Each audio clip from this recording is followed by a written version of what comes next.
नमस्कार, दिन भर की बड़ी खबरों में आपका स्वागत है। मैं हूं आराधना। आज इस बुलेटिन में बात होगी राहुल की यात्रा से घबराई बीजेपी की, उपराष्ट्रपति चुनाव को लेकर बीजेपी की बड़ी चिंता की, देखेंगे क्यों एसआईआर को लेकर चुनाव आयोग की चुप्पी पर उठ रहे हैं सवाल, पीएम सीएम बिल पर 13 दिन बाद भी क्यों जेपीसी का नहीं हुआ गठन, जानेंगे बिहार चुनाव से पहले जेडीयू में किसने की बगावत, और बुलेटिन के आखिर में देखेंगे जाने माने कार्टूनिस्ट इरफान की किस खबर पर पड़ी तिरछी नजर। लेकिन दिन भर की तमाम बड़ी खबरों से पहले एक नजर आज की सुर्खियों पर। निलंबन के एक दिन बाद के कविता ने बीआरएस से दिया इस्तीफा, केटी रामाराव को दी करीबियों से सावधान रहने की सलाह। कविता ने जताई थी बीआरएस के बीजेपी में विलय होने की संभावना।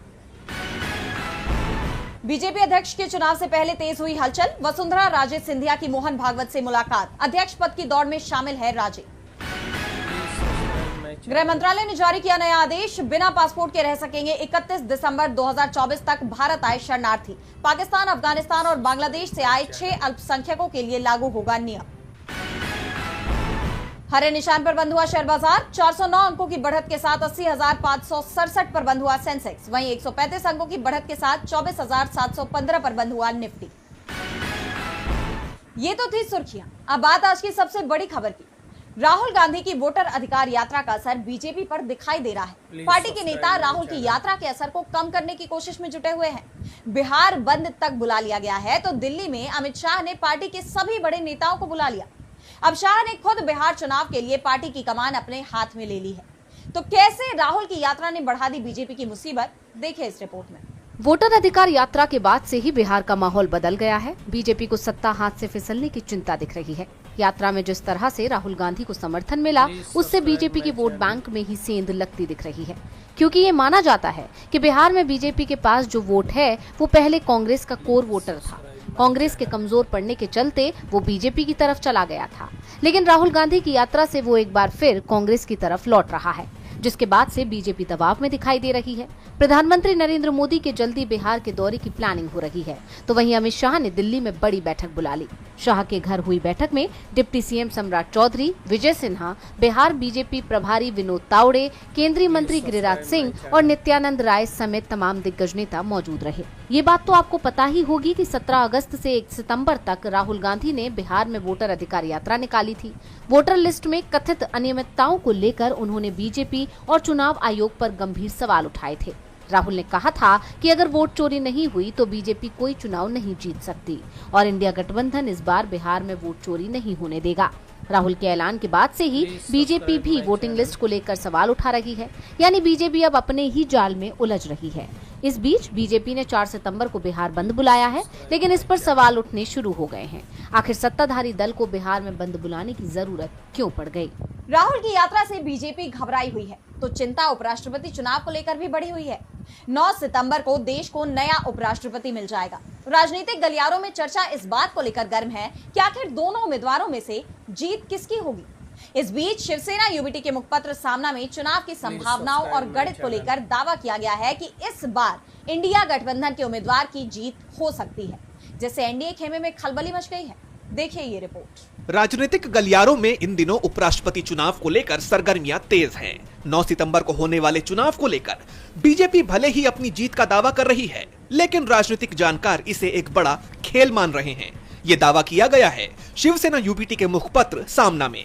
मुखपत्र के संपादकीय में लिखा गया है कि प्रधानमंत्री नरेंद्र मोदी की कार्यशैली से नाराज बीजेपी के ही कुछ सांसद क्रॉस वोटिंग कर सकते हैं, जिससे एनडीए को हार का सामना करना पड़ सकता है। संपादकीय में आगे लिखा गया है कि उपराष्ट्रपति पद पर काबिज होने वाला व्यक्ति राज्यसभा का सभापति भी होता है। ऐसे में अगर इंडिया गठबंधन के उम्मीदवार की जीत होती है तो बीजेपी को अविश्वास प्रस्ताव का डर सता सकता है। सामना में आगे लिखा गया है कि भले ही कागजों पर एनडीए के पास बहुमत हो, लेकिन कई समीकरण इस चुनाव को रोचक बना रहे हैं। जैसे आंध्र प्रदेश की अस्मिता के नाम पर चंद्रबाबू नायडू के नेतृत्व वाली टीडीपी के 16 लोकसभा सांसद इंडिया गठबंधन के उम्मीदवार बी सुदर्शन रेड्डी को वोट दे सकते हैं। दिल्ली के कॉन्स्टिट्यूशन क्लब के हालिया चुनाव में गृह मंत्री अमित शाह के समर्थित उम्मीदवार की हार ने यह साफ कर दिया है कि बीजेपी के अंदर भी मतभेद पनप रहे हैं। संपादकीय में आगे लिखा गया है कि इसी डर से प्रधानमंत्री मोदी ने अपने सांसदों के लिए डिनर डिप्लोमेसी का सहारा लिया है। संख्या बल पर गौर करें तो इंडिया गठबंधन की जीत का समीकरण कुछ इस तरह से बनता है। लोकसभा में अगर चंद्रबाबू नायडू इंडिया के पक्ष में जाते हैं और 20 सदस्य क्रॉस वोटिंग करते हैं तो इंडिया गठबंधन की संख्या 273 हो जाएगी, जबकि एनडीए की संख्या घटकर 257 ही रह जाएगी। राज्यसभा में अगर एनडीए के 10 सदस्य क्रॉस वोटिंग करते हैं तो इंडिया गठबंधन के पास 97 और एनडीए के पास 102 वोट होंगे। दोनों सदनों के कुल वोटों को मिलाया जाए तो इंडिया गठबंधन को 370 और एनडीए को 359 वोट मिल सकते हैं, जिससे इंडिया गठबंधन की जीत तय मानी जा रही है। अब बीजेपी की डिनर डिप्लोमेसी काम करेगी या फिर क्रॉस वोटिंग से एनडीए को बड़ा झटका लगेगा, ये तो 9 सितंबर को ही साफ हो पाएगा। उपराष्ट्रपति चुनाव को लेकर चर्चा तेज है तो सुर्खियों में चुनाव आयोग भी बना हुआ है। बिहार एसआईआर में धांधली को लेकर चुनाव आयोग पहले से ही घिरा हुआ है। विपक्ष लगातार चुनाव आयोग पर हमलावर है। इस बीच एसआईआर की ड्राफ्ट वोटर लिस्ट के डेटा पर चुनाव आयोग की चुप्पी ने सवालों की कड़ी बढ़ा दी है। 1 सितंबर को इसकी डेडलाइन थी, पर चुनाव आयोग 3 दिन से मौन है। तो क्यों चुप है चुनाव आयोग, क्या है पूरा मामला, जानने के लिए देखिए ये रिपोर्ट। बिहार में मतदाता सूची पर आपत्ति या दावे के फाइनल नंबर के इंतजार के बीच चुनाव आयोग के मौन ने विपक्ष के आरोपों को हवा दे दी है। दरअसल बिहार में मतदाता सूची के विशेष गहन पुनरीक्षण के बाद 1 अगस्त को जारी ड्राफ्ट वोटर लिस्ट पर तब से 1 सितंबर तक दाखिल दावा और आपत्ति के फाइनल नंबर पर चुनाव आयोग 3 दिन से मौन है। आयोग 1 अगस्त के बाद से ही हर दिन दोपहर तक निर्धारित प्रक्रिया के तहत मिले दावे और आपत्ति का नंबर जारी कर देता था। दावे और आपत्ति के लिए पूर्व निर्धारित आखिरी तारीख 1 सितंबर की सुबह 10 बजे तक का डेटा भी आयोग ने जारी कर दिया, लेकिन उस दिन सुबह 10 बजे से 3 सितंबर शाम 5 बजे तक और कितने दावे और आपत्ति दाखिल हुए इसका हिसाब सामने नहीं आया है, जिसे लेकर विपक्ष अब चुनाव आयोग पर हमलावर है और चुनाव आयोग की कार्यप्रणाली पर सवाल उठा रहा है। जैसा कि आप जानते हैं कि चुनाव आयोग ने सुप्रीम कोर्ट में डेडलाइन बढ़ाने की अपील पर 1 सितंबर को सुनवाई के दौरान ये भरोसा दिया था, विधानसभा चुनाव में नामांकन की आखिरी तारीख तक वोटर से दावा और आपत्ति लिए जाएंगे और सही रहने पर मतदान से पहले ऐसे नाम मतदाता सूची में जोड़े जाएंगे। अब ड्राफ्ट वोटर लिस्ट को लेकर 2 दिन से चुनाव आयोग की चुप्पी ने विपक्ष के आरोपों को हवा दे दी है। चुनाव आयोग सवालों से घिरा हुआ है तो सवाल पीएम सीएम बिल पर भी गहराते जा रहे हैं। विपक्ष के विरोध के बाद सरकार ने यह बिल जेपीसी यानी जॉइंट पार्लियामेंट्री कमेटी को सौंप दिया। इस मामले को कुल 13 दिन बीत चुके हैं, लेकिन अभी तक जेपीसी का गठन नहीं किया गया, जिसे लेकर अब सवाल उठ रहे हैं कि क्या 1987 का इतिहास फिर दोहराया जाएगा। तो क्या है पूरी खबर और ऐसा क्या हुआ था सन 1987 में जिसकी अब चर्चा हो रही है, जानिए इस रिपोर्ट में। पीएम सीएम समेत मंत्रियों को पद से हटाने वाले बिल को लेकर विपक्ष के विरोध के बाद ये बिल जेपीसी को सौंप दिया गया है। विपक्ष की तरफ से जेपीसी को लेकर भी भारी विरोध किया गया, लेकिन इस विरोध के 13वें दिन बाद भी जेपीसी का गठन नहीं हुआ है, जिसको लेकर विपक्ष ने एक बार फिर मोदी सरकार पर निशाना साधा है। जेपीसी के गठन को लेकर अब भी सियासी घमासान मचा हुआ है। विपक्षी दल इसको लेकर नाराज हैं और अधिकतर विपक्षी पार्टियों ने जेपीसी के बहिष्कार तक का ऐलान कर दिया है। लेकिन अब सवाल यह है कि क्या बगैर विपक्ष के जेपीसी बनेगी? अगर ऐसा होता है तो 1987 वाला दौर फिर से दोहराया जाएगा। दरअसल 1987 में बोफोर्स घोटाले मामले की जांच के लिए बी शंकरानंद की अध्यक्षता में एक जेपीसी बनाई गई थी। बीजेपी सहित सभी विपक्षी दलों ने जेपीसी में कांग्रेस के सदस्यों की बहुलता होने का आरोप लगाते हुए इसका बहिष्कार कर दिया था।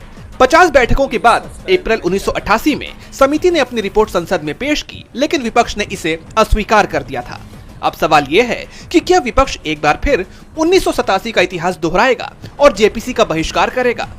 जैसा कि आप जानते हैं कि मंत्रियों, मुख्यमंत्रियों और प्रधानमंत्री तक की गिरफ्तारी और 30 दिन की हिरासत में पद से हटाने से जुड़े 3 विधेयक जेपीसी को भेजे गए हैं, लेकिन विपक्ष इस पर एकजुट नजर आ रहा है। कांग्रेस अभी रणनीति बनाने में जुटी है। विपक्षी दलों के नेताओं ने साफ कहा है कि हम इस जेपीसी का हिस्सा नहीं बनेंगे। ये लोकतंत्र की प्रक्रिया को कमजोर करने की कोशिश है, इसलिए हम इसका बहिष्कार कर रहे हैं। विपक्ष के विरोध ने मोदी सरकार की मुश्किलें बढ़ा दी हैं, तो मुश्किलें नीतीश कुमार की भी बढ़ी हुई हैं। बिहार विधानसभा चुनाव से पहले उनकी पार्टी जेडीयू को एक के बाद एक झटके लग रहे हैं। पार्टी के मुख्य प्रवक्ता की बगावत के बाद अब 3 बार की पूर्व विधायक और नीतीश की करीबी ने पार्टी का साथ छोड़ दिया, जिससे राज्य में तमाम तरह की सियासी चर्चाओं को हवा मिल गई है।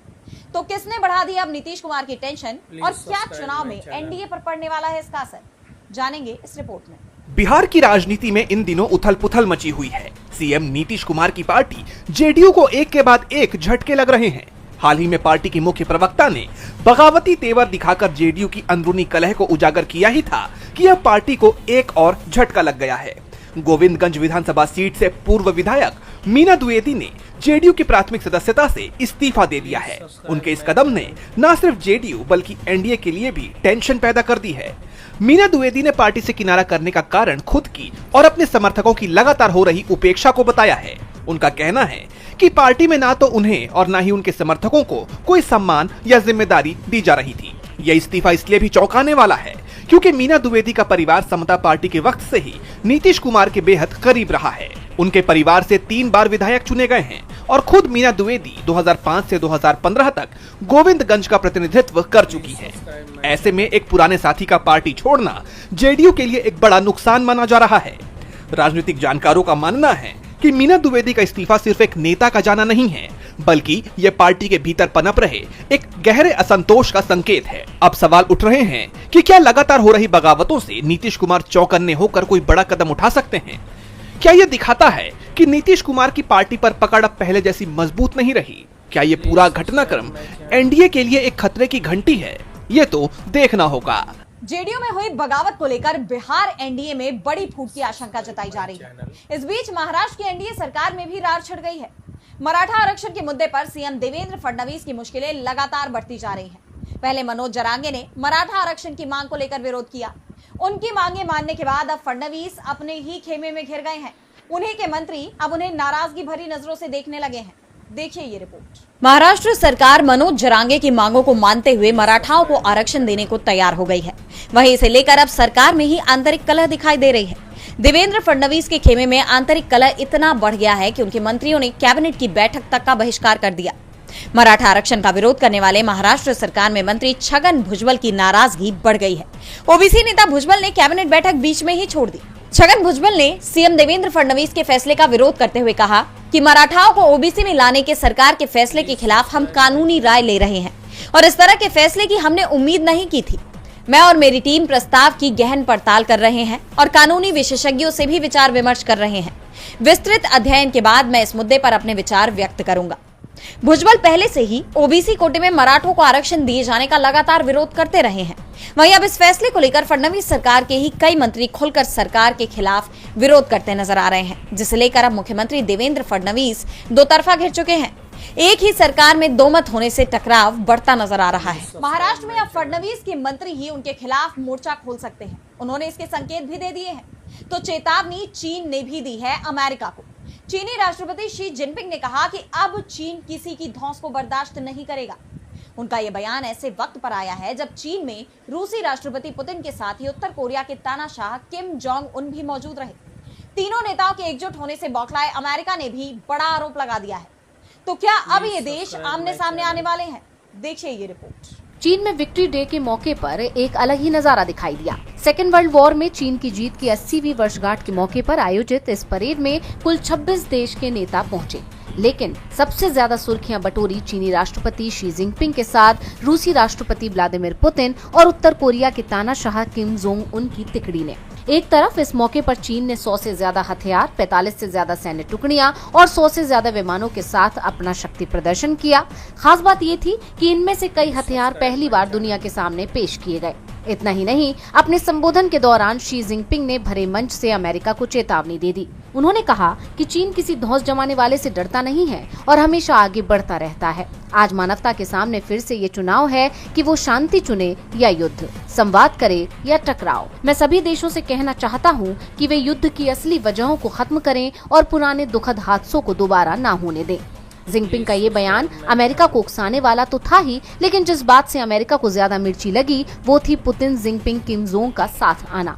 अमेरिकी राष्ट्रपति डोनाल्ड ट्रंप ने ये तो आरोप लगा ही दिया कि ये अमेरिका के खिलाफ साजिश रच रहे हैं। उन्होंने अपने social media handle truth social पर लिखा कि राष्ट्रपति शी और चीन के शानदार लोग अच्छे से जश्न मनाएं।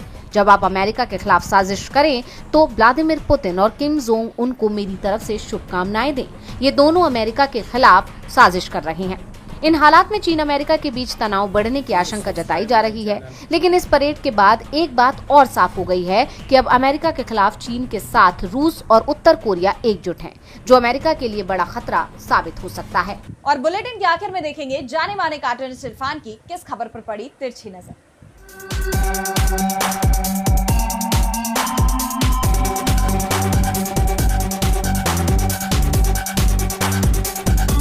पीएम मोदी अपने कार्यक्रमों की प्लानिंग बहुत पहले से कर लेते हैं, इसलिए उन्होंने इस बार लाल किले से अपने भाषण में ये वाली बात कह दी कि जीएसटी के 4 स्लैबों में से वो 2 स्लैब को हटा देंगे, यानी कि अभी तक 5, 12, 18 और 28 के जो स्लैब होते थे उनमें से अब 28 और 12 के स्लैब को हटा दिया जाएगा।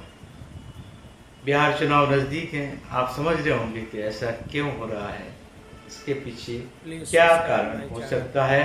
तो पिछले 8 साल से जीएसटी के नाम पर जनता का खून पीने वाली सरकार ने जीएसटी में से सिर्फ 2 स्लैबों को हटाने की बात कही है।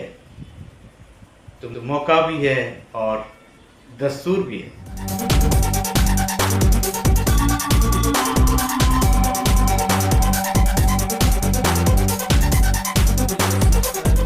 बहुत बहुत शुक्रिया इरफान जी। तो आज इस बुलेटिन में इतना ही। देखते रहिए डीबी लाइव। नमस्कार।